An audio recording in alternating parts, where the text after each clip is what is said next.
Hi friends, मैं अंजलि त्रिपाठी आज आप सभी के साथ एक western political thinker Karl Marx को डिस्कस करने जा रहे हैं। कार्ल मार्क्स अपने सदी के ऐसे विचारक थे जिन्होंने अपने विचारों से इस पूरी दुनिया को दो भागों में बांट दिया। एक वो जो मार्क्स का समर्थन करते थे और दूसरा वो जो मार्क्स के अगेंस्ट थे। Marx was such a influential thinker कि वो इकलौते ऐसे थिंकर है जिनके नाम के पीछे एक पूरी आइडियोलॉजी बन गई, that is Marxism. So let's start about Karl Marx. तो इससे पहले हम किसी भी विचारक के बारे में जानें, हमारे लिए ये जानना बेहद ज़रूरी होता है कि उस पर किन किन लोगों का या किन किन सिचुएशंस का इन्फ्लुएंस रहा। तो Karl Marx was influenced by three things. Let's study influences. पहला, उनके ऊपर इन्फ्लुएंस था फ्रेंच रिवॉल्यूशन का।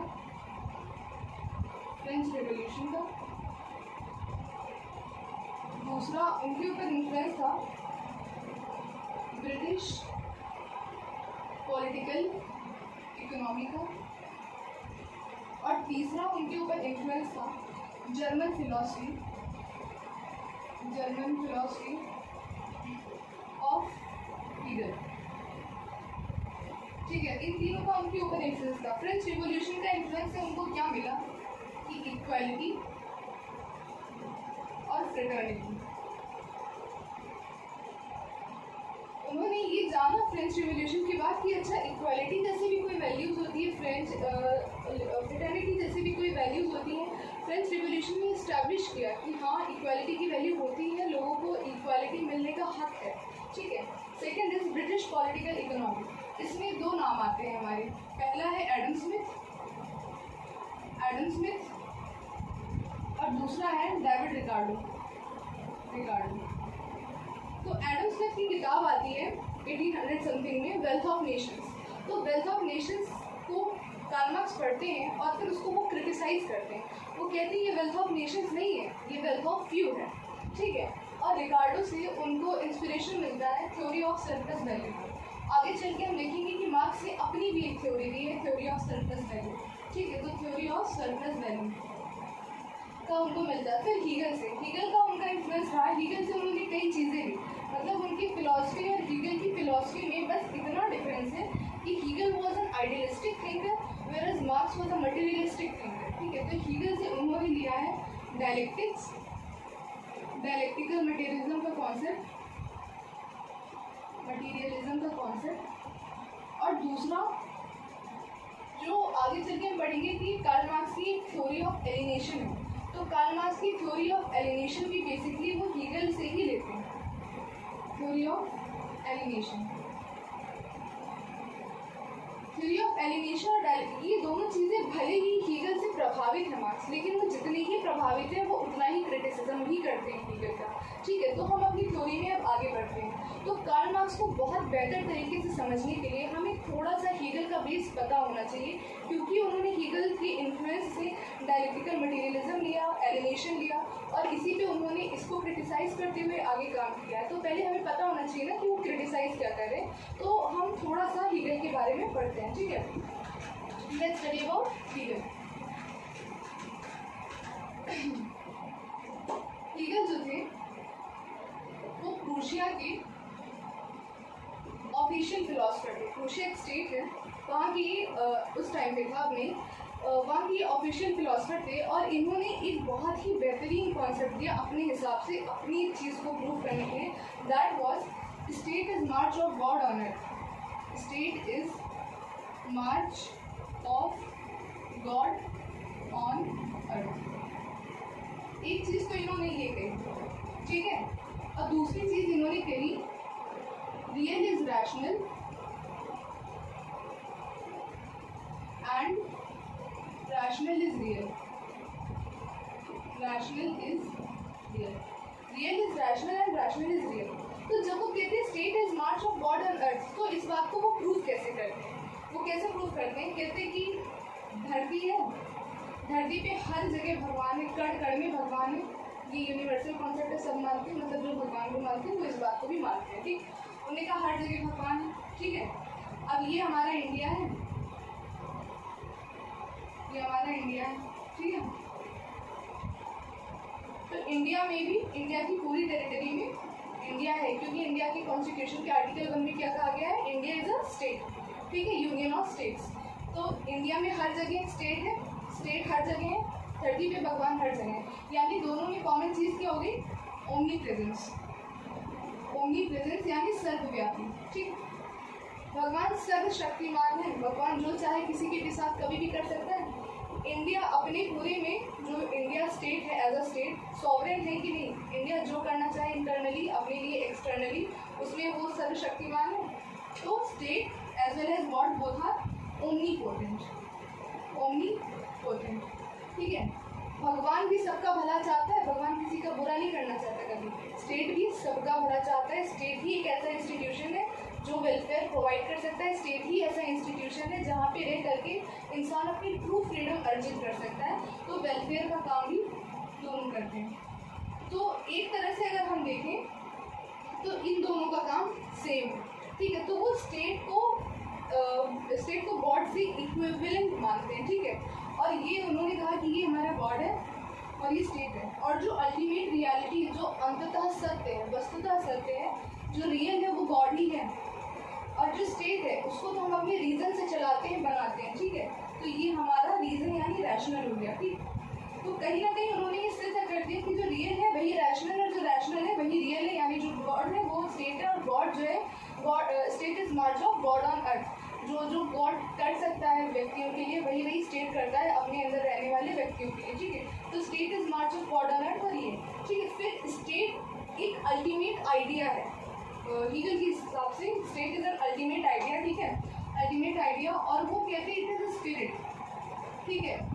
फिर इसके बाद वो डायलेक्टिकल मटेरियलिज्म का कॉन्सेप्ट देते हैं कि कैसे आइडिया इमर्ज होता है और फाइनली वो भगवान बन के स्टेट की फॉर्म में आता है, ठीक है। तो वो अपने डायलेक्टिकल मटेरियलिज्म का कॉन्सेप्ट देते हैं, ठीक है। तो जब भी हम डायलेक्टिकल मटेरियलिज्म पढ़ेंगे तो सबसे पहले हमें ये जानना, हीगल ने डायलेक्टिकल मटेरियलिज्म नहीं, डायलेक्टिकल आइडियलिज्म का कॉन्सेप्ट दिया, ठीक है। हीगल ने डायलेक्टिकल आइडियलिज्म का कॉन्सेप्ट दिया है, जबकि मार्क्स ने डायलेक्टिकल मटेरियलिज्म कर दिया, ठीक है। तो वो डायलेक्टिक्स को तो मानते हैं, मार्क्स डायलेक्टिक्स को मानते ही गए, तो बस कहते इतना चेंज है कि वो आइडियलिज्म ही मटेरियलिज्म, और आइडिया से मैटर तक का सफर या मैटर से आइडिया तक का सफर, ये चीज़ हीगल मानते हैं और ये चीज़ मार्क्स मानते हैं। तो इसी वजह से मार्क्स कहते हैं कि हीगल जो है वो अपने सर के बल खड़ा हुआ है। हीगल की पूरी फिलॉसफी तो ठीक है पर वो उल्टी है, ठीक है। हीगल अपने सर के बल खड़ा हुआ है। अब डायलेक्टिक्स होता क्या है? डायलेक्टिक्स का मतलब है कि हम जब किसी चीज़ के ट्रुथ को फाइंड करते हैं, that is known as dialectics. किसी भी चीज़ के ट्रुथ को फाइंड करना, तो ट्रुथ क्या होता है? समथिंग दैट इज अपने आप में 100% कंप्लीट, समथिंग जिसका कोई कॉन्ट्रडिक्शन नहीं है, जिसके लिए कोई एंटीथीसिस नहीं है, वही डायलेक्टिक्स है। तो हीगल अपनी डायलेक्टिक्स कैसे देते हैं?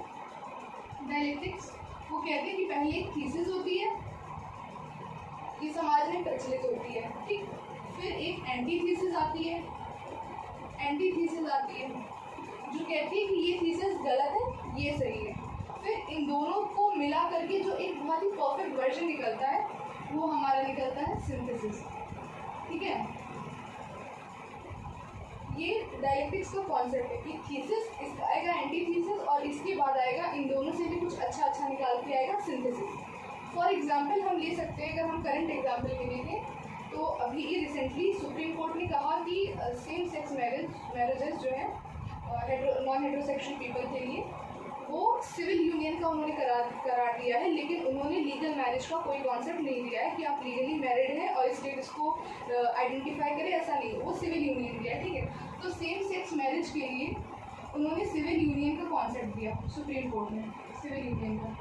तो अभी के लोगों के लिए तो यही सही है, अभी सही है, लेकिन एक जगह कहीं ऐसी भी है जहाँ इसका एंटीथीसिस बना हुआ है। कोई भी बात होती है उसके अंदर अंदर उसका एंटीथीसिस बना हुआ होता है। तो इसका एंटीथीसिस क्या बनेगा कि नहीं, मैरिज होनी चाहिए लीगली, मैरिज जो है वो लीगल होना चाहिए। अब जब मैरिज हमारा लीगल हो जाएगा, इसके बाद भी ज़रूर कोई स्टेज होगी जिसमें सिंथेसिस निकल के आएगा कि इसमें जो बेस्ट है, इसमें जो बेस्ट है दोनों का पॉजिटिव मिला करके यहाँ पे सिर्फ सही आएगा, वो हमारा सिंथेसिस होगा, ठीक। लेकिन कुछ समय बाद जो ये सिंथेसिस है वो भी अपने आप में थोड़ा बहुत उसमें भी कमी आ जाएंगी और इसका भी कोई कॉन्ट्रडिक्शन बनेगा, ठीक है। तो इस सिंथेसिस का भी एक एंटीथेसिस बनेगा, ठीक है, एंटीथेसिस, क्योंकि ये कब बन जाएगा, न्यू थीसिस। ये सिंथेसिस जो है हमारा ये न्यू थीसिस बन जाएगा, ठीक है। तो इस नए थीसिस का भी एंटीथेसिस आएगा। तो इन दोनों में से जो बेहतर होगा वो आएगा हमारा फाइनल सिंथेसिस।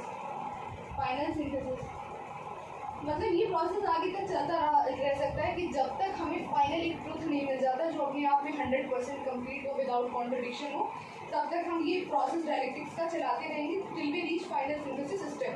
और इसको हीगल कहते हैं this is sublation. This is sublation, okay, this is sublation.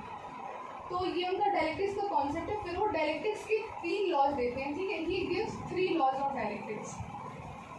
3 laws क्या है? पहला है unity of opposites, unity of opposites. दूसरा वो कहते हैं negation of negation, negation of negation. और तीसरा वो कहते हैं फ्रॉम क्वांटिटी टू क्वालिटी, ठीक है, क्वांटिटी टू क्वालिटी। ये उनके 3 लॉज हैं, ठीक। तो ये हीगल का टोटल कॉन्सेप्ट हो गया डायलेक्टिक्स का। तो पहले हमने हीगल का डायलेक्टिकल आइडियलिज्म का कॉन्सेप्ट पढ़ लिया। अब हम जानते हैं कि मार्क्स ने अपना डायलेक्टिकल मटेरियलिज्म कैसे दिया है। इसके बाद हम जानेंगे कि हीगल का थ्योरी ऑफ एलिनेशन क्या है, फिर मार्क्स ने अपनी थ्योरी ऑफ एलिनेशन कैसे दी है, ठीक है। अब हीगल को इतना समझने के बाद I think we are ready to go on Marx and criticise Hegel, ठीक है। तो फिर इतने के बाद मार्क्स क्या कहते हैं कि हीगल सिस्टम आपने सही दिया है, प्रोसेस आपने सही दिया है, मेथड भी आपने सही दिया है, लेकिन जो बहुत बेसिक सी बात है एक क्वेश्चन करते हैं। वो कहते हैं आप हमें एक बात बताइए कि जो मैन का पहला एक्टिविटी होता है, जो फर्स्ट एक्टिविटी वो करता है वो क्या होता है? थिंकिंग या एक्शन? मैन दोनों में से पहले क्या चूज करता है, ठीक है। क्या इंसान पहले आया और उसने आइडियाज़ लगाने शुरू कर दिए, उसने विचार करना शुरू कर दिया, उसने कुछ खाया नहीं है, उसके कपड़े नहीं है, उसने कुछ नहीं किया और वो सोचना शुरू कर देगा, या पहले एक्शन लेगा? तो फर्स्ट एक्ट ऑफ मैन क्या है? एक्शन है। एक्शन किसके लिए है? सर्वाइवल के लिए। तो पहले तो व्यक्ति सर्वाइव करेगा ना, सर्वाइवल के लिए उसको क्या चाहिए? मैटर, ठीक है, मैटर चाहिए। तो मैटर आ गया। इसके बाद जब वो संपन्न हो जाएगा, अब उसके पास कुछ बचा तब वो सोचेगा, तो मैटर के बाद थिंकिंग आएगा, ठीक है। तो इस बात से कार्ल मार्क्स क्या सिद्ध कर रहे हैं? That matter precedes the idea, matter precedes the idea, मतलब मैटर पहले आया और आइडिया बाद में आया, ठीक है। तो मटेरियल रियलिटी ही एक रियलिटी है जो एग्जिस्ट करती है, ये सब बाकी कुछ बकवास नहीं है, ठीक। आप बहुत प्रैक्टिकल होके, बहुत साइंटिफिक होके देखिए। फिर कार्ल मार्क्स की जो आगे की थ्योरी है वो आइडिया की बेसिस पे देते हैं और फिर वो कहते हैं कि व्यक्ति का पर्पस है रहना, खाना, कमाना, ठीक। और इसके बाद वो एक सिस्टम एक्सप्लेन करते हैं कि ये जो दुनिया चल रही है वो कैसे चल रही है। इस दुनिया में 2 क्लास के लोग रह रहे हैं, एक वो जो एक्सप्लॉइट कर रहे हैं और एक वो जो एक्सप्लॉइट हो रहे हैं, ठीक है, एक वो जो एक्सप्लॉइट हो रहे हैं, एक्सप्लॉइटेड। तो जो एक्सप्लॉइट कर रहे हैं वो कौन है? कैपिटलिस्ट क्लास है, कैपिटलिस्ट क्लास है। और जो एक्सप्लॉइट हो रहे हैं वो कौन है? वो वर्किंग क्लास है, वो वर्किंग क्लास है। तो हमें, हमारा कोर कंसर्न क्या है कि हम कैपिटलिज्म को ओवरथ्रो करें ताकि जो वर्किंग क्लास है उसको भी इक्वालिटी का अधिकार मिल सके। क्योंकि फ्रेंच रिवॉल्यूशन से उन्होंने देखा कि हमारी इक्वालिटी, फ्रेटर्निटी भी एग्जिस्ट करती है, ठीक है। और यहाँ पे उन्होंने एडम स्मिथ को क्या क्रिटिसाइज किया कि आप वेल्थ ऑफ नेशंस की बात नहीं करें, आप वेल्थ ऑफ फ्यू की बात करें। और वो फ्यू कौन है जिनके वेल्थ की बात एडम स्मिथ करें? वो यही कैपिटलिस्ट है। और हमें, और वो वेल्थ ऑफ फ्यू को क्रिटिसाइज करते हैं और कहते हैं हमें वेल्थ ऑफ नेशन चाहिए, हमें सबका वेल्थ चाहिए, ठीक है। आगे चल के हम देखेंगे कि वो स्टेट के कॉन्सेप्ट को भी डिनाई करते हुए कहते हैं कि हमें स्टेटलेस सोसाइटी चाहिए, ठीक है। कम्युनिज्म की फाइनल अवधारणा ही यही है, ठीक है। तो उन्होंने कहा कि ये 2 क्लासेस एग्जिस्ट करती हैं। अब वो ये क्लास कैसे एग्जिस्ट करती है और फिर वो कैपिटलिस्ट को हटा के वर्किंग क्लास को कैसे इस्टेब्लिश करेंगे, कम्युनिज्म कैसे इस्टेब्लिश करेंगे, this is what Marxism all about, ठीक है। तो मार्क्सिज्म को समझने के लिए हमें सबसे पहले एक जो थ्योरी समझनी होगी वो ये कि जो दुनिया है वो बनी हुई है इकोनॉमिक स्ट्रक्चर पे, ठीक है, क्योंकि matter is the ultimate reality. उन्होंने अपने डायलेक्टिकल मटेरियलिज्म से सिद्ध किया, ठीक है। तो वो कहते हैं there has been 4 stages of history, 4 stages of history, ठीक है। तो ये 4 स्टेजेस में क्या होता है, पहला वो कहते हैं कि प्री हिस्ट्री का टाइम था, जहाँ पे सच में सब कुछ बहुत अच्छा था, जहाँ पे कम्युनिज्म प्रिवेल करता था, ठीक है, कम्युनिज्म प्रिवेल करता था, ठीक, कोई क्लास नहीं थी, कोई अपर लोअर की बात नहीं थी, ठीक है। लेकिन यहाँ पे जो मीन्स ऑफ प्रोडक्शन थे वो बहुत ही क्रूड थे, ठीक है, मीन्स ऑफ प्रोडक्शन कोई खास नहीं थी, ठीक है। लेकिन यहाँ पे कोई एक्सप्लॉयटेशन नहीं था, ठीक है, एक्सप्लॉयटेशन नहीं था। फिर उसके बाद आया हमारा हिस्ट्री का पीरियड जो अभी चल रहा है, ठीक, जो अभी चल रहा है वो उसको वो हिस्ट्री कहते हैं। तो हिस्ट्री के पीरियड में भी पहले आई स्लेव सोसाइटी, ठीक है, जिसमें 2 तरह के कौन हुए, एक्सप्लॉइटर और एक्सप्लॉइटेड कौन हुआ, जो एक्सप्लॉइट कर रहा है वो मास्टर हुआ और जो एक्सप्लॉइट हो रहा है वो स्लेव हुआ। तो यहाँ पे एक्सप्लॉइटेशन है, ठीक है। और यहाँ पे मीन्स ऑफ प्रोडक्शन क्या है, मीन्स ऑफ प्रोडक्शन यहाँ पे स्लेव है, ठीक। फिर उसके बाद हमारा तीसरा स्टेज आता है, that is feudal society. Feudal society में क्या है, यहाँ पे 2 क्लासेस कौन से हैं, फ्यूडल लॉर्ड्स एंड सर्व्स, ठीक है। और यहाँ पे मीन्स ऑफ प्रोडक्शन क्या है, लैंड, ठीक। फिर जो चौथा स्टेज है वो हमारा है जिसमें हम रह रहे हैं, दैट इज कैपिटलिज्म। कैपिटलिज्म में 2 सोसाइटी कौन है, एक है बॉर्गॉइज और दूसरा है प्रोलेटेरिएट, ठीक है। बॉर्गॉइज और प्रोलेटेरिएट मतलब ये जो मालिक है बड़ी बड़ी कंपनियों के, प्रोलेटेरिएट्स यानी वर्कर्स, ठीक है। और यहाँ पे मीन्स ऑफ प्रोडक्शन क्या है, इंडस्ट्री है, कैपिटल है, इंडस्ट्री है। तो यहाँ पे भी एक्सप्लॉयटेशन जम के है, यहाँ पे तो भाई एक्सप्लॉयटेशन की हदी हो गई कि अब रिवॉल्यूशन करना पड़ेगा लोगों को। इसके बाद कहते हैं कि ये हिस्ट्री चलेगी, हिस्ट्री का डायलेक्टिक होता रहेगा, इसके बाद ये आएगा, इसके बाद ये आएगा, इसके बाद एक पोस्ट हिस्ट्री का टाइम आएगा। पोस्ट हिस्ट्री में क्या होगा, यहाँ पे फिर से हमारा कम्युनिज्म आएगा। पोस्ट हिस्ट्री में हमारा फिर से कम्युनिज्म आएगा, जो हमारी पहली स्टेज थी वही यहाँ पे आएगी, दैट इज कम्युनिज्म। यहाँ पे लेकिन डिफरेंस क्या है पहले स्टेज और लास्ट स्टेज में, यहाँ पे जो मीन्स ऑफ प्रोडक्शन है वो क्रूड नहीं है, यहाँ पे जो मीन्स ऑफ प्रोडक्शन है वो एडवांस है, क्योंकि अब इंडस्ट्रीज इस्टेब्लिश हो गए हैं, सब कुछ। देखिए marks was never against industries, marks कभी इंडस्ट्रियलाइजेशन के अगेंस्ट नहीं थे, मार्क्स सिर्फ एक्सप्लॉयटेशन के अगेंस्ट थे। मार्क्स कह रहे थे कि अगर कुछ प्रॉफिट हो रहा है, ठीक है, तो वो सारा का सारा प्रॉफिट कैपिटलिस्ट क्लास को क्यों जा रहा है, जिन्होंने इन्वेस्टमेंट डाली, जिन्होंने कैपिटल डाली, सारा का सारा प्रॉफिट उनको क्यों जा रहा है। ये कहाँ का सिद्धांत है, किसने बना दिया कि जो लेबर है उसका चार्ज सिर्फ 300 रुपया होगा, 400 रुपया होगा, और उसके बाद जो करोड़ों में प्रॉफिट आ रहा है वो सब आपका होगा। ये रूल बनाया किसने, ये पूरा सिस्टम का फॉल्ट है।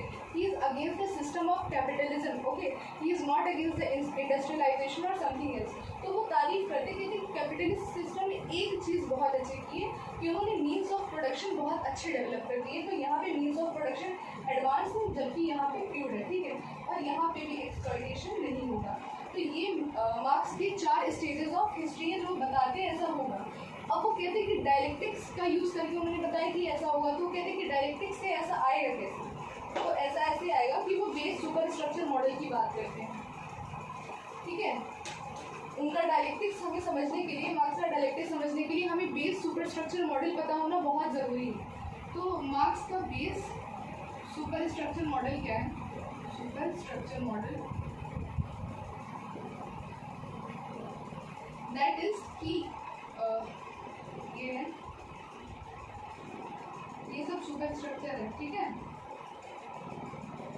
ये घर है, ये सुपर स्ट्रक्चर है, दीवारें हैं, छत है, ठीक है, और ये नींव है, ये बेस है, ठीक है। दिस इज योर बेस, ये बेस है और ये सुपर स्ट्रक्चर है। तो ये जो बेस है ना, ये क्या है, ये इकोनॉमिक फैक्टर्स हैं, ठीक है, इकोनॉमिक फैक्टर्स यहाँ पे हमारा मीन्स ऑफ प्रोडक्शन आता है, यहाँ पे हमारे रिलेशंस ऑफ प्रोडक्शन आते हैं। रिलेशन ऑफ प्रोडक्शन क्या हुई जो हमने पढ़ा, सर्व्स और feudal Lord, slave master, working class and boys, ठीक है। ये रिलेशन ऑफ प्रोडक्शन में मीन्स ऑफ प्रोडक्शन हमने साथ साथ देखा था कि लैंड है, कभी स्लेव्स हैं, कभी इंडस्ट्रियलाइजेशन है, इंडस्ट्रियलाइज सोसाइटी, ठीक है, तो वो मीन्स ऑफ प्रोडक्शन है। अब यहाँ पे क्या है, यहाँ पे पॉलिटिकल फैक्टर्स को डिनोट करता है, पॉलिटिकल फैक्टर्स, ठीक है। और ये है ideological factors, ideological factors. Marks क्या कह रहे हैं कि पूरा इतिहास जो है वो इसी इकोनॉमिक फैक्टर पे डिपेंड करता है। जैसे ही बेस बदल जाता है उसके साथ सुपर स्ट्रक्चर भी बदल जाते हैं, ठीक है। फॉर एग्जाम्पल अगर एक फ्यूडल सोसाइटी है, ठीक है, तो फ्यूडल सोसाइटी का बेस क्या है, लैंड है, एग्रीकल्चर, उस पर काम हो रहा है, लैंड पे काम हो रहा है, ठीक है, तो वो यहाँ पे काम कर रही है। फिर क्या हुआ, प्रॉफिट जनरेट होने लगा। आप समझिए, मतलब क्रोनोलॉजी समझिए कि यहाँ पे फ्यूडल सिस्टम है, ठीक है, लैंड पे काम हो रहा है, ठीक है, लैंड पे काम हो रहा है, धीरे धीरे सरप्लस जनरेट होने लगा, ठीक है। सरप्लस जनरेट हुआ तो क्या होगा, उसका ट्रेडिंग होगा, खरीद बेच का काम होगा, ठीक है, तो ट्रेडिंग होने लगी। ट्रेडिंग कौन करेगा, मर्चेंट करेंगे। तो जब मर्चेंट्स ट्रेडिंग करेंगे तो मर्चेंट्स के पास क्या आएगा, प्रॉफिट आएगा। प्रॉफिट आएगा यानी इनके पास कैपिटल आएगा। कैपिटल आएगा मतलब कैपिटल अब लैंड से ज़्यादा प्रभावशाली होने लगा, क्योंकि पैसा बोलता है, पैसा लैंड से ज़्यादा प्रभावशाली होने लगा। जब पैसा ज़्यादा हो गया तो क्या होगा, जो पुराने रिलेशंस ऑफ प्रोडक्शन है, मतलब पुराने जो सिस्टम चल रहा है और जो नया आ रहा है, मर्चेंट्स आ रहे हैं, उन दोनों के बीच में फाइट होगा, ठीक है, दोनों के बीच में लड़ाई होगी। फिर लड़ाई में ऑब्वियसली जो नया रिलेशंस ऑफ प्रोडक्शंस इमर्ज कर रहा है, जिसके पास ज़्यादा पैसा है, ज़्यादा इंडस्ट्रियलाइज सिस्टम है, सब कुछ, ऑब्वियसली वो ज़्यादा प्रभावशाली होगा, राइट। तो जब वो ज़्यादा प्रभावशाली होगा तो वो जीत जाएगा। तो यहाँ पे नया मीन्स ऑफ प्रोडक्शन यानी कैपिटल आ जाएगा, नया रिलेशन ऑफ प्रोडक्शन यानी कैपिटलिस्ट आ जाएंगे, ठीक है।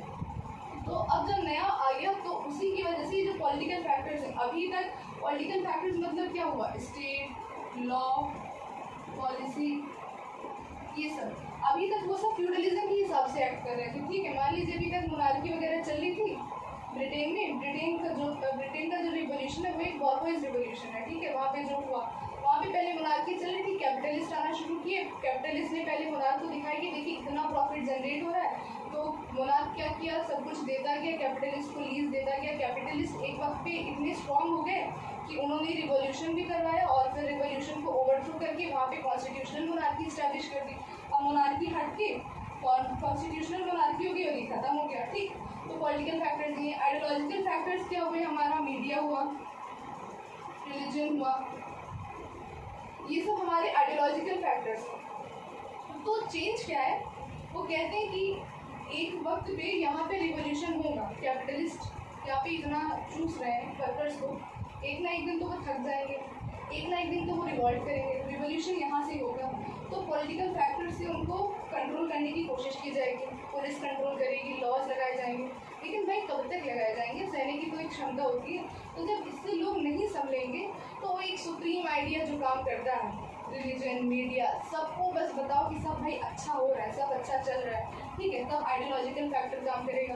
तो जब बेस चेंज होता है ना, तो उसी के साथ हमारे पॉलिटिकल फैक्टर, आइडियोलॉजिकल फैक्टर्स भी चेंज होते हैं, जो कि हमारा सुपर स्ट्रक्चर है। तो ये है उनका बेस सुपर स्ट्रक्चर मॉडल, और ये है उनका डायलेक्टिक्स, कि वो बता रहे हैं कि कैसे चेंज हो रहा है, फ्यूडलिज्म से कैपिटलिज्म कैसे आ गया, ये उन्होंने दिखाया, ठीक है। तो ये उनका बेस सुपर स्ट्रक्चर मॉडल है। तो फिर अब इतना जानने के बाद हम इतना तो समझ गए हैं कि मार्क्स का कोर कंसर्न क्या था। मार्क्स का कोर कंसर्न ये था कि वर्कर्स का एक्सप्लॉयटेशन हो रहा है और हमें वर्कर्स के उत्थान के लिए काम करना है, ठीक, हमें वर्कर्स के उत्थान के लिए काम करना है, उनके अपलिफ्टमेंट के लिए काम करना है। तो अब उन्होंने अपनी एक थ्योरी दी है, तो उन्होंने साइंटिफिक स्टडी किया पूरा हिस्ट्री का। वो कहते हैं कि मैंने साइंटिफिक स्टडी किया है हिस्ट्री का, कि इससे पहले किसी ने ये थ्योरी नहीं दी होगी कम्युनिज्म की, सोशलिज्म को सपोर्ट नहीं किया। बहुत सारे थिंकर्स आए, like Saint Stephen, Charles Fourier, ठीक है, और रॉबर्ट ओवन, ऐसे बहुत सारे थिंकर्स आए जिन्होंने बताया कि सोशलिज्म ऐसे आएगा, कम्युनिज्म ऐसे आएगा, और उन्होंने अपनी थ्योरीज दी। लेकिन मार्क्स कहते हैं वो लोग अनसाइंटिफिक बात कर रहे थे, मैंने एक साइंटिफिक तरीके से बताया कि ये होगा, ये हुआ था, सॉरी मतलब ये हुआ था, अब वो बताने जा रहे हैं कि अब क्या क्या होगा। उन्होंने कहा ऐसे तो इतिहास बन गया, ठीक है, लेकिन अब क्या होगा? अब क्या होगा कि वर्कर्स पे इतना प्रेशर आ जाएगा ना कि वर्कर जो है अभी तक नहीं, इसको ऐसे समझिए कि कैपिटलिस्ट क्लास जो है ना अपने आप के लिए ही गड्ढा खोद रहा है। जो कैपिटलिस्ट है ना, कैपिटलिस्ट अपने लिए ही रास्ता डिग कर रहे हैं कि कैसे हमारी बर्बादी होगी, अपने डिस्ट्रक्शन का रास्ता खुद ही बना रहे हैं। कैसे बना रहे हैं?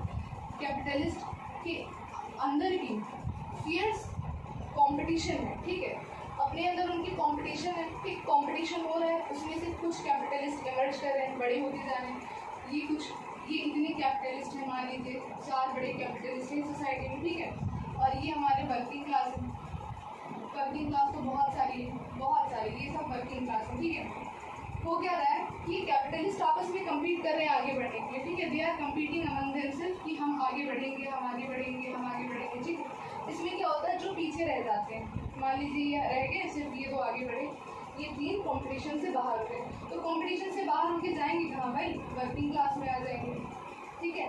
तो हम देख रहे हैं कि जो कैपिटलिस्ट क्लास है वो श्रिंक होता जा रहा है, छोटा होता जा रहा है, जबकि जो वर्किंग क्लास है ना वो बढ़ता जा रहा है, बड़ा होता जा रहा है। तो जब वर्किंग क्लास ज़्यादा आ जाएगा तब क्या होगा?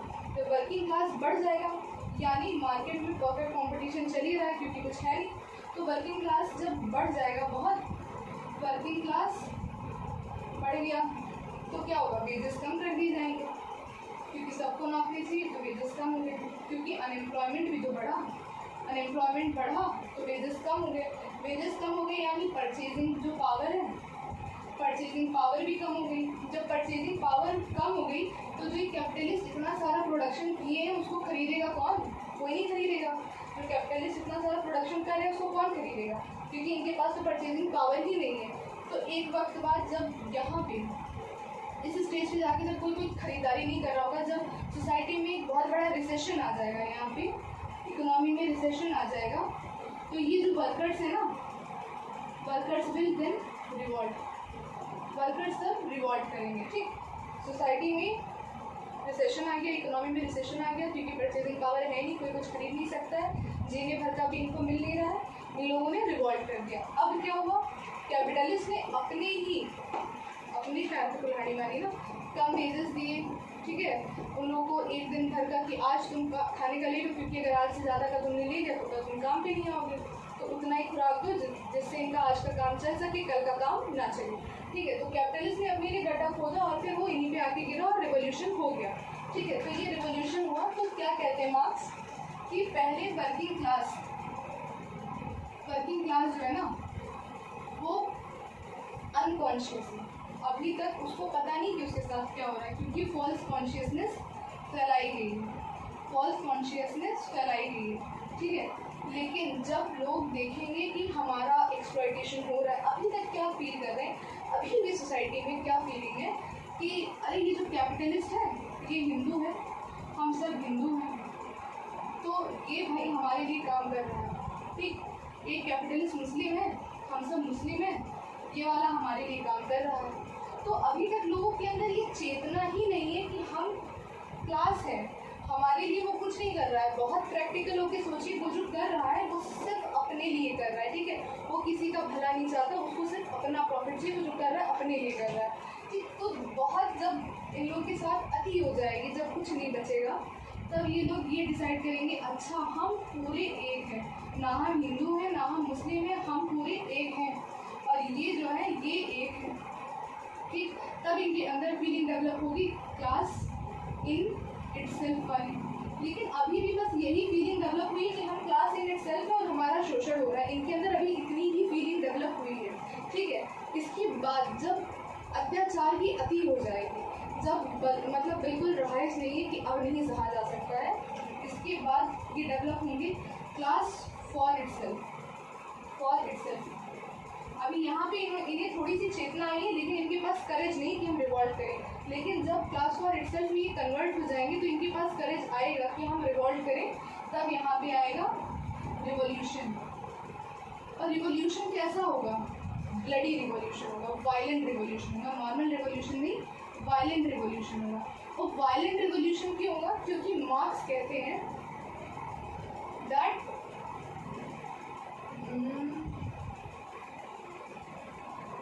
Blood is midwife of change. Marks कहते हैं blood is midwife of change.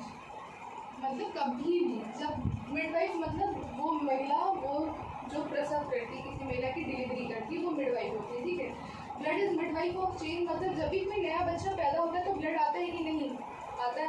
तो जब भी सोसाइटी में चेंज होना होगा, जब भी पूरा कैपिटलिस्ट सिस्टम कम्युनिस्ट में बनने जा रहा है, कैपिटलिज्म हटने जा रहा है, तो क्या ब्लडशेड नहीं होगा? ब्लड होगा, क्योंकि blood is midwife of change, ये मार्क्स कहते हैं, ठीक है। तो blood is midwife of change. तो यहाँ पे वायलेंट रेवोल्यूशन हुआ। अब रेवोल्यूशन के बाद क्या होगा? यहाँ पे डिक्टेटरशिप आएगी प्रोलेटेरिएट की, ठीक है। तो यहाँ पे आएगा dictatorship of proletariat. Dictatorship of proletariat है। डिक्टेटरशिप ऑफ प्रोलेटेरिएट क्यों?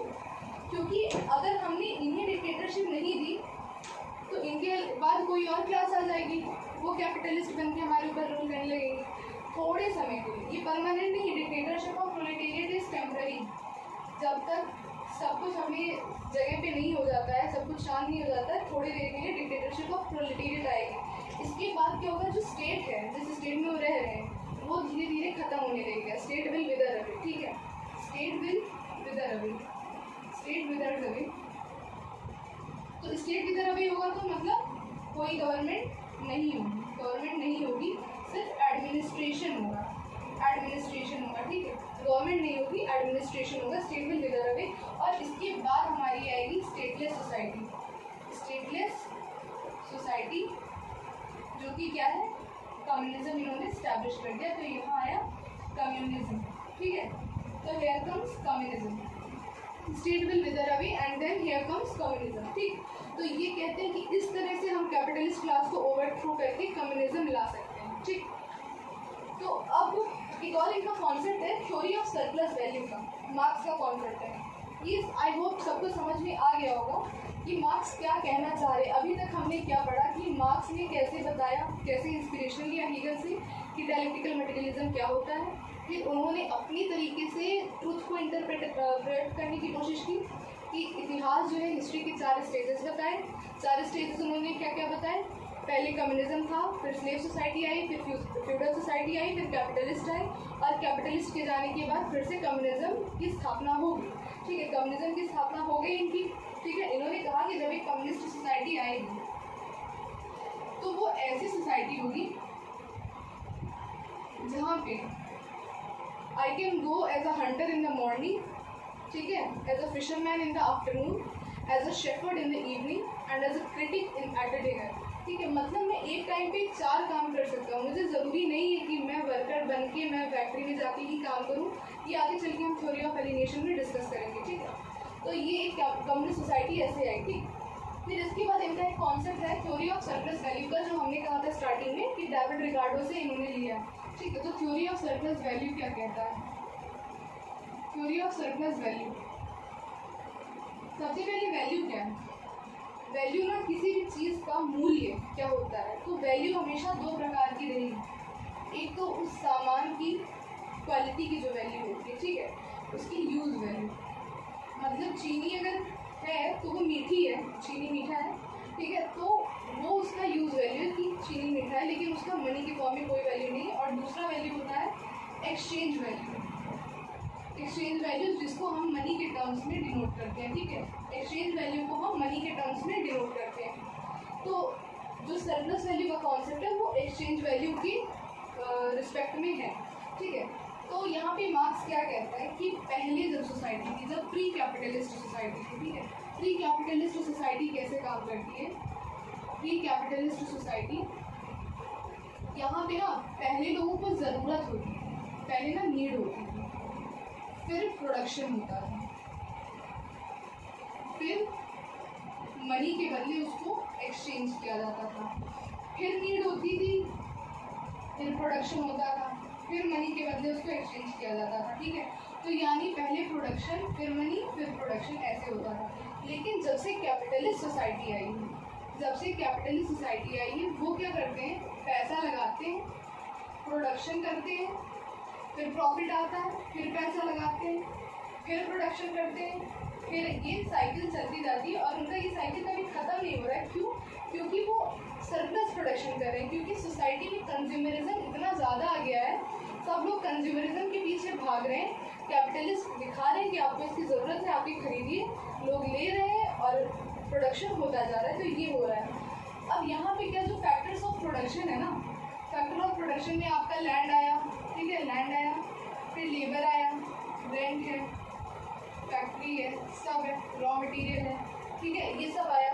तो इनकी जो वैल्यू है वो फिक्स है, ठीक है, इनकी जो वैल्यू फिक्स है और वो लेबर को भी यहाँ पे चार्ज दे रहे हैं। मान लीजिए कि 100 रुपये का कुछ प्रोडक्शन किया, ठीक है, 100 रुपये का उसको लागत लगा, ठीक, पर उसने इसको बेच के वैल्यू 200 कमाई और इस 100 में से उसने लेबर को कितना दिया, 50 रुपया दिया, ठीक है, लेकिन उसको खुद का प्रॉफिट कितना हुआ, 100 रुपये का हुआ, लेबर को उसने 50 ही दिया।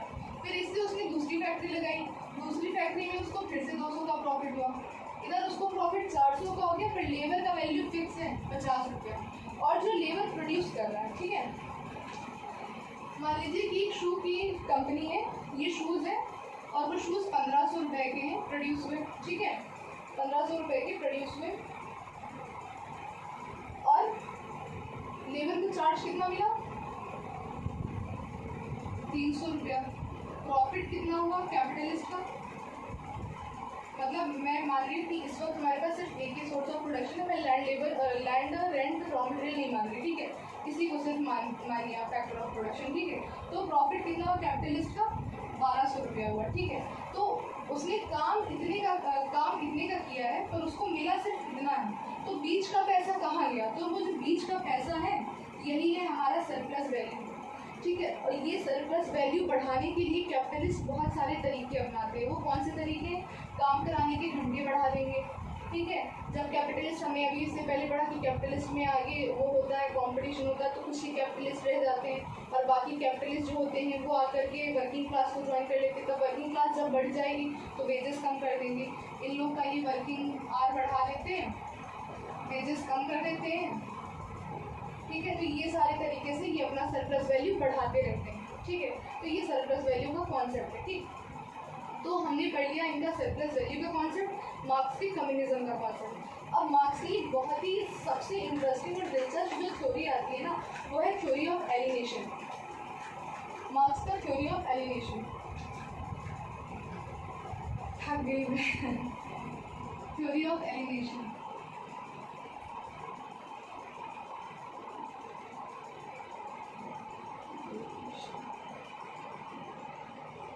एलिनेशन का मतलब क्या होता है?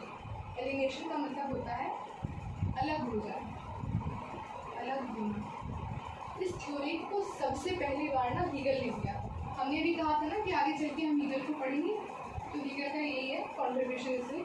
हीगल क्या कहता है? क्योंकि हीगल अपनी स्टेट के लिए काम करता है, उसको स्टेट को सुप्रीम बताना है, स्टेट में ही रहकर आप ट्रू फ्रीडम एंजॉय कर रहे हो, स्टेट में ही रहकर आपको सब कुछ मिल रहा है, स्टेट आपके लिए भगवान है, ठीक है, उसको ये बताना है। तो उसने, और स्टेट को उसने गॉड से इक्विवेलेंट बताया, ठीक है। तो थ्योरी ऑफ एलिनेशन में क्या कह रहा है कि मनुष्य जो है, मनुष्य अगर आज खुद को थोड़ा कम महसूस कर रहा है, थोड़ा दुखी है या उसको कुछ प्रॉब्लम है, तो उसका सोर्स जानते हो क्या है? उसका alienation from God, alienation from God. वो भगवान से ही अलग हो गया है तो वो दुखी नहीं होगा। तो फिर हीगल क्या कहते हैं? अपने एलिनेशन फॉर गॉड आपको हो गया है, ठीक है, तो अब फिर आप ऐसे काम कीजिए कि आप गॉड के करीब जाइए। तो आप गॉड के करीब कैसे जाएंगे? सिंपल है, स्टेट में रहो, स्टेट में रहो, स्टेट की सेवा करो, स्टेट में रहो, स्टेट की सेवा करो, क्योंकि स्टेट इज गॉड। तो आप गॉड के पास, गॉड के करीब, और आपका एलिनेशन खत्म हो जाएगा, ठीक है। तो ये हीगल का बेसिक कॉन्सेप्ट था। फिर इसको क्रिटिसाइज करते हुए, इसको क्रिटिसाइज कौन करता है? फ्यूरबैश। फ्यूरबैश एक थिंकर है, वो आते हैं, वो कहते हैं नहीं भाई हीगल, आप गलत कह रहे हैं, भगवान की वजह से नहीं है, इनफैक्ट भगवान ही सोर्स है एलिनेशन का। अगर भगवान ना होता तो बंदे को एलिनेशन होता ही नहीं। कैसे? भगवान का कॉन्सेप्ट आप उसको समझा रहे हैं, यानी आप उसको क्या फील करा रहे हैं कि तुम इनकम्प्लीट हो, मतलब कोई ऐसी चीज़ है, समथिंग इज देयर जो आपको इनकम्प्लीट बनाती है। अगर आप भगवान की मतलब समथिंग, भगवान एक आइडियल है, आइडियल अगर यहाँ पे है और मनुष्य भगवान की क्वालिटीज उसमें नहीं है, वो गॉडली नहीं है, उसमें काम क्रोध मोह लोभ सब है, तो मतलब इंसान उससे ओवरकम नहीं कर पा रहा, तो व्यक्ति कहाँ पे, पर्सन यहाँ पे, ठीक है। तो ये इतना गैप है, इतना गैप बन रखा है, इतना गैप जो है ये इस आइडिया की वजह से है जो आपने बता रखा है लोगों को। तो लोग क्या फील करते हैं, इससे इनकम्प्लीट फील करते हैं।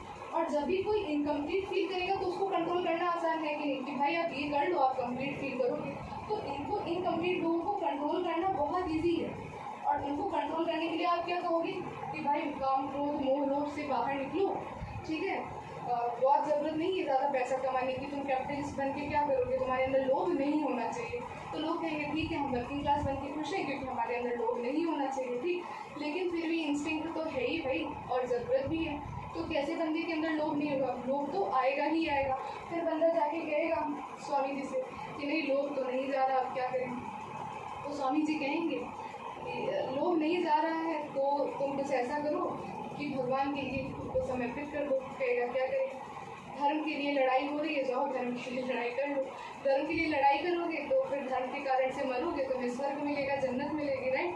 तो फिर आप इनकम्प्लीट व्यक्ति को कंट्रोल कर रहे हो, आप व्यक्ति को जानबूझ के बता रहे हो कि तुम्हें गॉड के बराबर होना है, गॉड की वजह से तुम्हें एलिनेशन फील हो रहा है, अगर गॉड के पास पहुंच जाओगे तो एलिनेशन खत्म हो जाएगा, ठीक है। वो बता रहे जा रहे हो। तो प्योर वैष्णव कह रहे कि यही कारण है आप लोग को कमज़ोर बना रहे, इनकम्प्लीट दिखा करके उनको आप उन्हें वीक बना रहे, ताकि आप उन्हें ईजिली कंट्रोल कर सकें और सब स्टेट में रहें और स्टेट को फॉलो करें। प्योर वैष्णव कहता है ये गलत है। Religion is source of, religion is source of alienation, source of alienation। हम रिलीजन को अगर ख़त्म कर दें, रिलीजन हो ही ना, रिलीजन का कॉन्सेप्ट ही ना हो, तभी सही रहेगा। क्योंकि रिलीजन का कॉन्सेप्ट जब तक रहेगा लोगों में एलिनेशन रहेगा, रिलीजन हो ही ना तो लोग एलिनेशन फील ही नहीं करेंगे, ठीक है। तब आते हैं मार्क्स, हमारे प्यारे मार्क्स। जब भी दुनिया परेशानी पड़ती सबको मार्क्स की याद आती है कि मार्क्स ने ऐसा कहा। 2008 का फाइनेंशियल क्राइसिस देख लीजिए, कोविड क्राइसिस देख लीजिए, ठीक है। कोविड क्राइसिस देखिए, मतलब कोविड क्राइसिस में क्या हुआ कि बड़े बड़े जो देश हैं, अमीर देश हैं, उन्होंने ढेर सारा वैक्सीन खरीद करके रख लिया कि जब डिमांड बढ़ेगी तब हम इसको भारी दामों में बेचेंगे, तब तक एशिया में अफ्रीका में लोग मर रहे हैं, मर जाने दो। वैक्सीन नेशनलिज्म इसका नाम है। वैक्सीन नेशनलिज्म डेवलप हो गया देशों में। वैक्सीन नेशनलिज्म क्या कह रहा है, वैक्सीन नेशनलिज्म डेवलप कर दिया कि जब लोग मरने लगेंगे, डिमांड राइज हो जाएगी, कितने भी पैसे हम मंशा पैसे में से बेचेंगे। तो ये कॉन्सेप्ट हमें क्या बता रहा है, कैपिटलिज्म के थ्रू देखिए मार्क्स को हम कितने अच्छे से समझ सकते हैं। यहाँ पे बता रहे हैं वैक्सीन नेशनलिज्म से कि जो ह्यूमन की जान है that is less important than profit.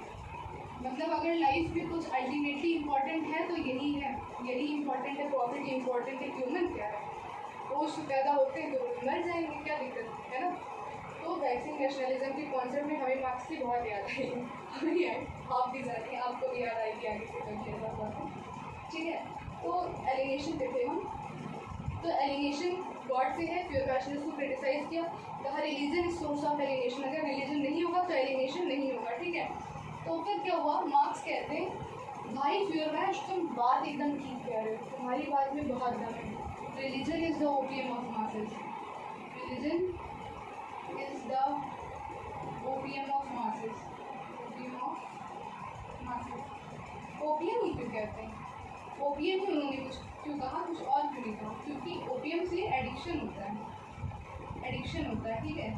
Addiction यानी उसको लत हो जाएगी, आप बिना उसके रह नहीं पाओगे, ठीक है। आप एक चीज़ के लिए गए भगवान के पास, दूसरी चीज़ के लिए जाओगे भगवान के पास, फिर तीसरी चीज़ आपको लेगा कि हम उधर ही हैं, डिपेंडेंट है, उसके बिना तो हम रह नहीं सकते। तो रिलीजन इज द, ये मैं नहीं कह रही हूँ, ये मार्क्स कह रहे हैं, मैं भगवान में बहुत बिलीव करती हूँ, ठीक है। रिलीजन इज द, लेकिन हाँ ऐसे मैं लालची तरीके से बिलीव नहीं करती कि मेरा कुछ कर दे। मैं बिलीव करती हूँ that is my father, is my ultimate father and I have immense love, respect and faith for him. जय श्री राम, आई रिस्पेक्ट। यहाँ पे religion is the opium of masses, ऐसा मार्क्स कह रहे हैं, ठीक है।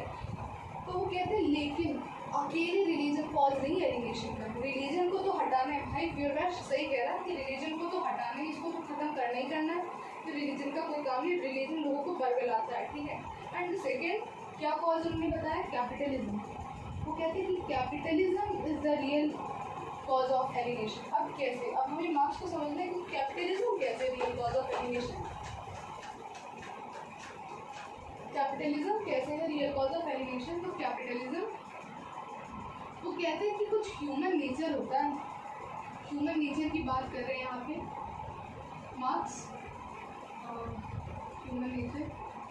वो कहते हैं कि ह्यूमन नेचर जो होता है वो क्रिएटिव होता है, ह्यूमन नेचर जो होता है वो सोशल होता है। What do you mean by creative, कि ह्यूमन नेचर क्रिएटिव होता है। ह्यूमन नेचर क्रिएटिव होता है का मतलब कि हर इंसान के अंदर अपनी कुछ ना कुछ वैल्यूज़ हैं, कुछ कैरेक्टरिस्टिक्स हैं कि मैं ड्राइंग में अच्छी हूँ, मैं पेंटिंग में अच्छी हूँ, मैं पोएट्री में अच्छी हूँ, मैं ओरेटरी स्किल्स में अच्छी हूँ, मैं कपड़े बनाने में अच्छी हूँ, मैं कुछ और करने में, और पोछा लगाने में अच्छी हूँ, मैं झाड़ू लगाने में अच्छी हूँ, कोई प्रोडक्शन करने में बहुत अच्छा है, कोई नेता बनने में बहुत अच्छा है, कोई किसी चीज़ में, तो सबकी अपनी क्रिएटिव स्किल्स हैं, ठीक है। और सोशल, मनुष्य सोशल एनिमल है, उसको सोशल रहना बहुत ज़्यादा पसंद है। ये नहीं कि घर है कैपिटलिज्म में आप बड़े बड़े घर जाइए, एकदम महल जैसे बंगलो है, ठीक है, और रहते सिर्फ दो लोग हैं, आप दोनों एक दूसरे का चेहरा नहीं देख पा रहे। आप घर में आए तो ऐसा लगता है चार दीवारों के बीच आए कि घर आए, घर आओ तो घर जैसी फीलिंग होनी चाहिए ना।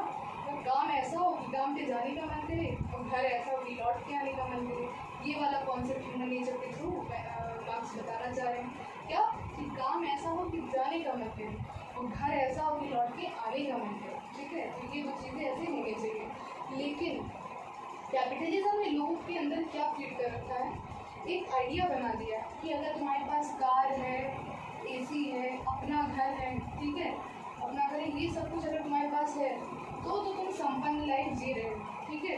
बचपन से ही बच्चों को फीड किया तुम्हें मार्क्स लाने हैं क्योंकि तुम्हें ज़्यादा कमाना है, तुम्हें सबसे आगे पढ़ना है, 10th टॉप करो, 12th टॉप करो, BA टॉप करो, MA टॉप करो, ठीक है, सब टॉप करो, क्योंकि तुम्हें अच्छी नौकरी पानी है और तुम्हें बहुत सारा पैसा कमाना है, एक बड़ा सा घर खरीदना है, और तभी तुम सोसाइटी में स्टेटस एंजॉय करोगे। और ये फैक्ट है, मार्क्स ने कुछ भी गलत नहीं बोला है, सब सही है, ये फैक्ट है, ठीक है। आप मार्क्स को बहुत कनेक्ट कर पा रहे होंगे अपने आप से, ठीक है। तो मार्क्स कहते हैं कि उन्होंने ये सब कुछ बना रखा है कैपिटलिस्ट ने, होगा कि अगर आपके पास ये सब है तभी आप सोशल सक्सेसफुल पर्सन है, ठीक है।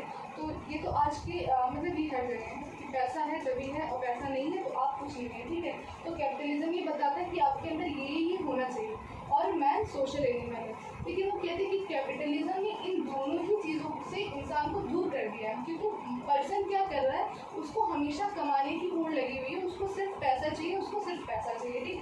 तो कैपिटलिस्ट सिस्टम में जो जॉब कर रहे हैं वो सिर्फ पैसे के लिए कर रहे हैं। आप किसी से पूछिए आप काम पे जा रहे खुश हो, 95% people are not happy with whatever work they are doing. They are doing that because they need money. Everyone is waiting for the weekend to enjoy their life. Why weekend? Because life has been made hell for the next 6 days. Okay, life is being hell for the next 6 days, and they enjoy their life on that weekend. And sometimes some people are there who cannot even enjoy that also. ठीक है, तो वो कह रहे हैं कि life को हमने पीछे पैसे के पीछे डेडिकेट कर दिया एक कैपिटलिस्ट सोसाइटी में। इसीलिए कम्युनिज्म का आना ज़रूरी है, क्योंकि कम्युनिज्म में क्या है, everyone according to his need and ability वो लेते हैं और अपनी औकात के हिसाब से देते हैं, ठीक है। Everyone according to his ability they serve, and according to their need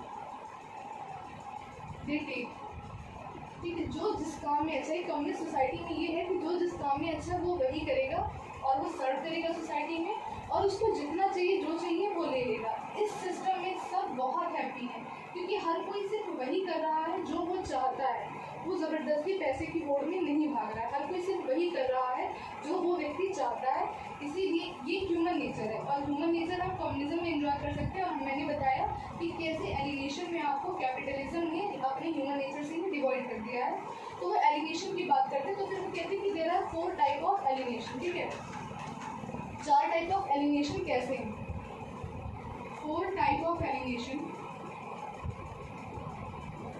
4 type of alienation. पहला, alienation from production process. Production process वो कह रहे हैं you are acting like a cog in a wheel, ठीक है। कैसे आप हैं, you are like cog in wheel. ये है आपका व्हील और ये इसकी जो स्पोक्स है ये कॉग है। आप इन्हीं की तरह हो, ये जो है आप इन्हीं की तरह हो। क्यों? क्योंकि आप बस चलते जा रहे हो, आपको यही नहीं पता कि व्हील किधर जा रही है कि व्हील इधर जा रही है। आपको तो बस चलना है, ठीक है। आपको डायरेक्शन भी नहीं पता है कि जा रहा है। आप सिर्फ प्रोडक्शन प्रोसेस की पार्ट का हिस्सा हो, आपको पूरी तरह से वो भी नहीं पता। सेकेंड आपका एलिनेशन कैसा है? Alienation from the product itself. जो प्रोडक्ट बन रहा है वो आपको कैसे बिलोंग कर रहा है, उसमें आपका क्या कॉन्ट्रीब्यूशन है, आपकी समझने में ही नाकाम, ठीक है। आप वो समझ नहीं पा रहे हो, तो एलिनेशन फ्रॉम द प्रोडक्ट। तीसरा एलिनेशन फ्रॉम सोसाइटी या सोशल एलिनेशन, ठीक है।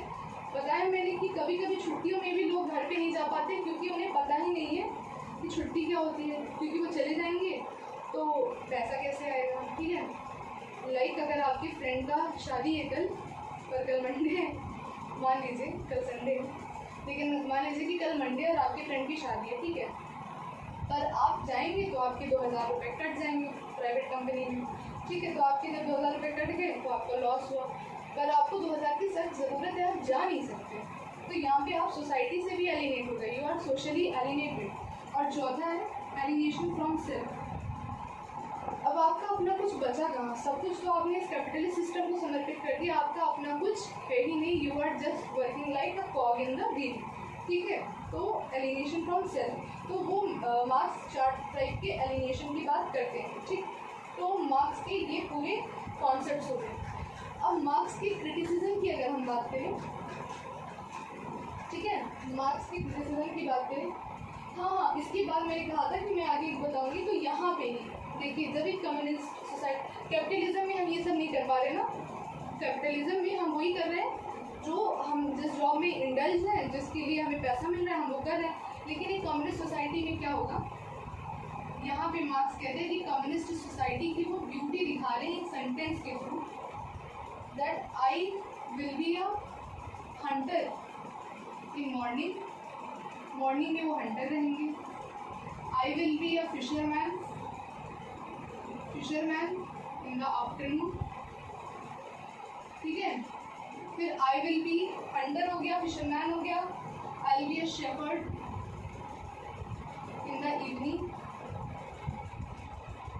ठीक है। And I will be a critic in the dinner.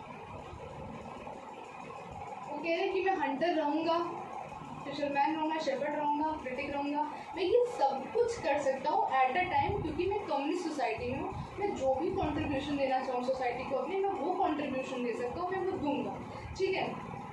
तो ये है, ये बताते हैं। फिर मार्क्स के जो सपोर्टर्स हैं, जो मार्क्स को गॉड मानते हैं, ठीक है, मार्क्स के जो सपोर्टर्स हैं वो मार्क्स को गॉड मानते हैं। लेकिन एक स्टेटमेंट है that marks is a god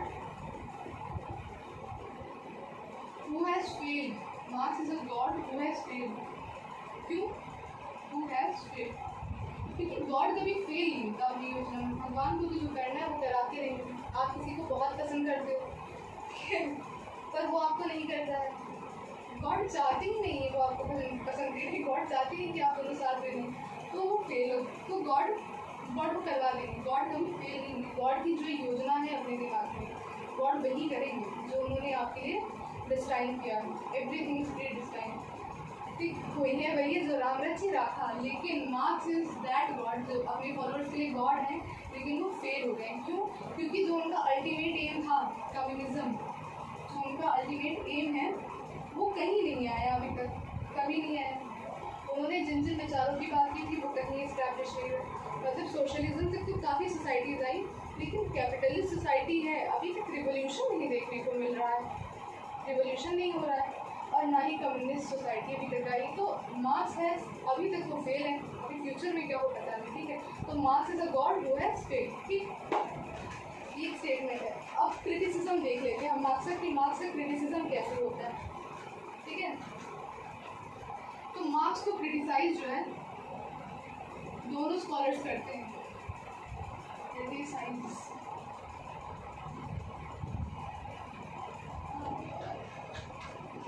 marks को क्रिटिसाइज पहला वेस्टर्न स्कॉलर्स और दूसरा मार्क्सिस्ट स्कॉलर्स। ये दोनों ही मार्क्स को क्रिटिसाइज करते हैं। एग्जाम्पल लेते हैं हम वेस्टर्न स्कॉलर्स में जो कार्ल पॉपर है। कार्ल पॉपर का एक स्टेटमेंट हम सब ने पढ़ा होगा that Plato, Hegel and Marx are the enemies of the open society. ठीक है, तो पॉपर कहते हैं कि Marx is the enemy of open society. कैसे? मार्क्स बात करते हैं डिक्टेटरशिप, प्लेटो हीगल सबका पढ़ लेते हैं। प्लेटो, हीगल, मार्क्स। प्लेटो अपने फिलोसफर किंग की बात करता है, हीगल अपने टोटलिटेरियन स्टेट की तरह से, टोटलिटेरियन को इनसे इंस्पिरेशन लेने वालों ने बनाया। ये स्टेट सुप्रीमेसी की बात करते हैं, ठीक है, कि स्टेट की गॉड है। और मार्क्स डिक्टेटरशिप ऑफ प्रोलेटेरियट की बात करते हैं, प्रोलेटेरियट की बात करते हैं। प्लस पॉपर कहते हैं कि Marx is not open to falsification. Marx is not open to falsification. क्यों? क्योंकि कहते हैं मार्क्स की मैंने जो थ्योरी दी है मैंने बहुत ही साइंटिफिक बेसिस पे दी है, बहुत ही साइंटिफिक बेसिस पे दी है। इतिहास में क्या क्या हुआ है, कैसे कैसे हुआ है, मैंने सब पढ़ा, मैंने सब देखा और मैंने बहुत ही लॉजिकल फॉर्म में ये थ्योरी दी है। ठीक है, और ये अल्टीमेटली सही है, वो बिल्कुल ओपन नहीं फॉल्सिफिकेशन, क्योंकि ये भी खराब हो सकता है। बट एक क्वेश्चन यहाँ पे अराइज करता है कि क्या मार्क्स की थ्योरी सच में साइंटिफिक है? Then answer is no, Marx is not scientific. Why not scientific? क्योंकि साइंटिफिक वो चीज़ होती है कि हम कुछ ढूंढने निकले हैं, हमने रिसर्च किया, डिस्कवरी किया, हमने कहा हाँ ये मिल गया, ठीक है, दैट इज साइंटिफिक। लेकिन मार्क्स ने तो पहले ही पर्पस बना लिया था ना अपना, कि मेरा लक्ष्य ही यही है कि मैं वर्कर्स के उत्थान के लिए काम करूँगा, मुझे वर्कर्स का अपलिफ्टमेंट करना है, मुझे कैपिटलिज्म खत्म करना है। तो उन्होंने अपना पर्पस को पहले ही डिसाइड कर लिया था। उन्होंने अपने पर्पस को सिद्ध करने के लिए आगे चल के एक बस थ्योरी दी है, ठीक है। तो ही इज़ नॉट साइंटिफिक, ये पॉइंट है, इज नॉट साइंटिफिक। ये कार्ल पॉपर का क्रिटिसिज्म है, ठीक। फिर उसके बाद मार्क्सिस्ट थिंकर। तो मार्क्स के बाद आगे चल के एक पूरी स्ट्रीम डेवलप हो जाती है, दैट इज मार्क्सिज्म, जिसमें बहुत सारे थिंकर्स आते हैं। सबसे पहले तो लेनिन ही है, जो शिष्य है मार्क्स के, लेकिन उन्होंने मार्क्स के साथ वही किया जो अरिस्टो ने प्लेटो के साथ, मिलने बेंथम के साथ किया, ठीक है, वही लेनिन ने मार्क्स के साथ किया। देखो मार्क्स कहते हैं कि कोई पार्टी नहीं होनी चाहिए, ठीक, लेकिन लेनिन ने, मार्क्स क्या कहते हैं और लेनिन ने क्या किया? मार्क्स कहते हैं कि कोई पार्टी नहीं होनी चाहिए, पार्टी नहीं, लेकिन लेनिन ने वैनगार्ड पार्टी बनाई, ठीक। लेकिन लेनिन ने वैनगार्ड पार्टी क्यों बनाई? वो कहते हैं कि मार्क्स ने भले कहा कि फॉल्स कॉन्शियसनेस है लोगों में, फिर कॉन्शियसनेस आएगी, लेकिन हम कब तक इंतज़ार करते हैं कि लोगों में कॉन्शियसनेस आए? कब तक इंतज़ार करेंगे? अभी तक तो कॉन्शियसनेस नहीं है, रिवोल्यूशन नहीं हुआ, तो कॉज क्या है? तो उन्होंने कहा कि कॉन्शियसनेस लोगों में डेवलप करनी पड़ेगी, और वो डेवलप कौन करेगा? लेनिन की party, that is Vanguard party. Vanguard party consciousness लोगों में डेवलप करेगी। फिर मार्क्स कहते हैं कि सिर्फ वर्कर्स जो है वही रिवॉल्यूशन कर सकते हैं। क्यों? क्योंकि वो कहते हैं workers of the world unite, workers of the world unite, you have nothing to lose but your change. मतलब जिसके पास खोने को कुछ भी नहीं है वो सबसे खतरनाक है रिवॉल्यूशन के लिए, क्योंकि उसको किसी चीज़ को खोने का डर नहीं है ना, वो आएगा मर के भी चलाएगा, तो उसके पीछे कुछ नहीं जो उसको लग रहा है कि वो खो जाएगा, ठीक है। तो ये सिर्फ वर्कर्स की बात करते हैं, लेकिन लेनिन किसकी बात करते हैं? वर्कर्स प्लस पीजेंट्स, ठीक है।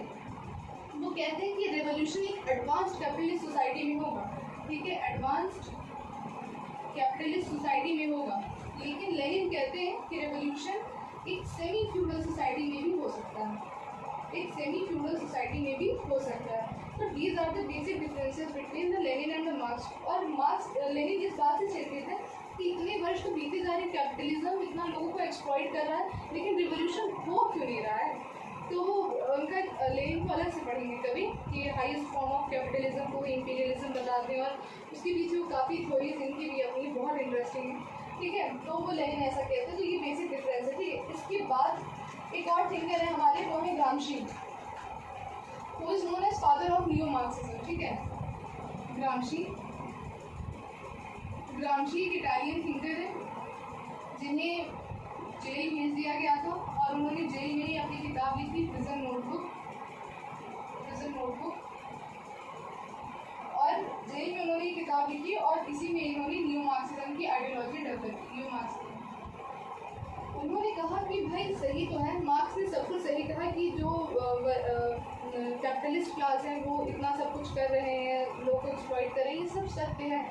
लेकिन तो रिवोल्यूशन क्यों नहीं आ रहा, रिवोल्यूशन कैसे आएगा? तो इन्होंने कहा कुछ तो है जो मार्क्स मिस कर रहे हैं।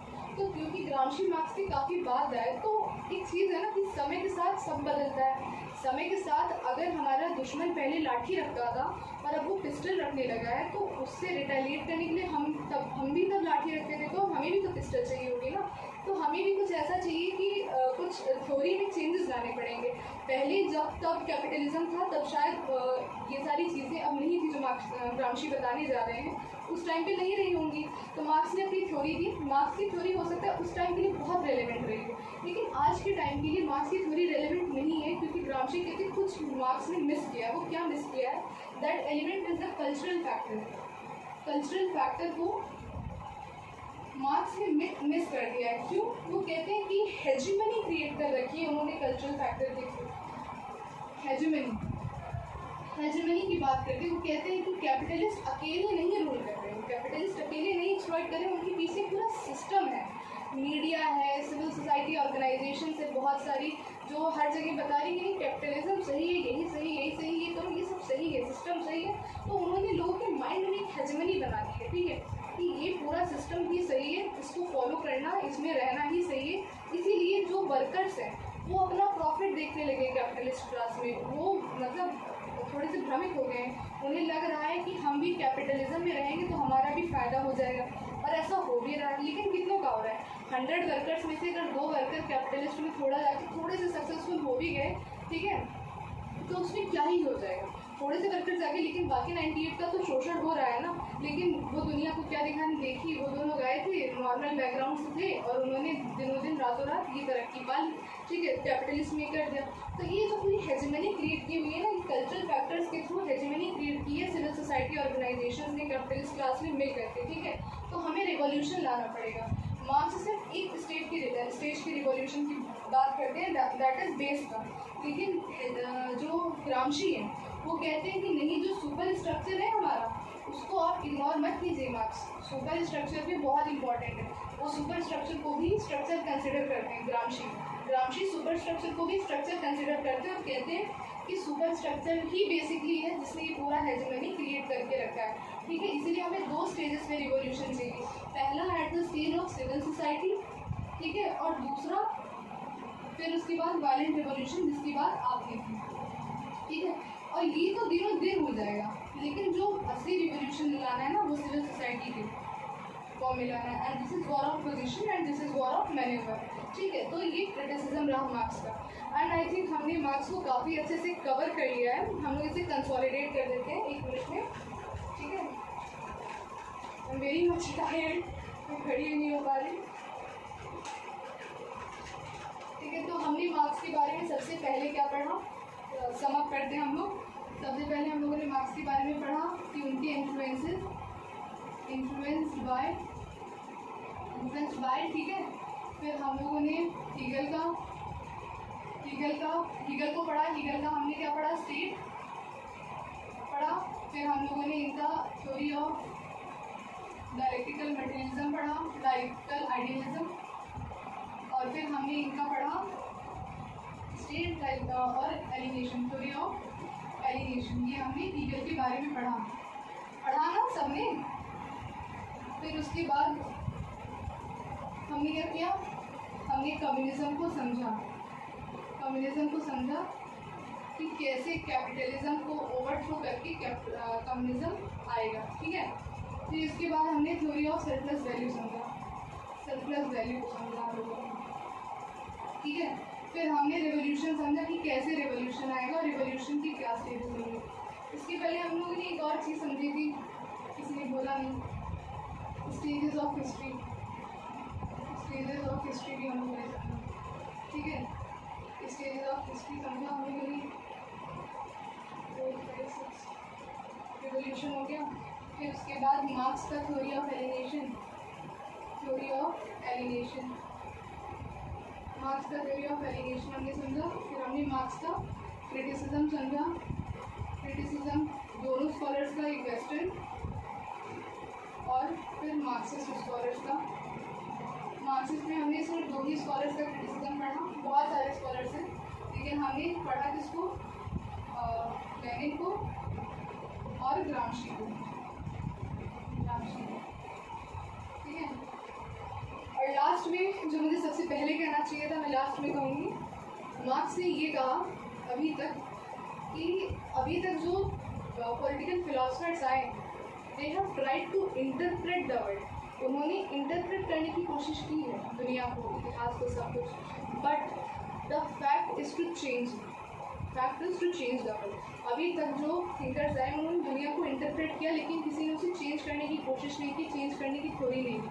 मैं मतलब मार्क्स हूँ, और मैं मार्क्स ये थ्योरी देता हूँ कि कैसे सोसाइटी चेंज होगी, कैसे कैपिटलिस्ट क्लास जाएगा और कैसे कम्युनिज्म आएगा, ठीक है। ये पूरी थ्योरी होंगी। So this is all about today. Thank you so much. प्रणाम, राम राम।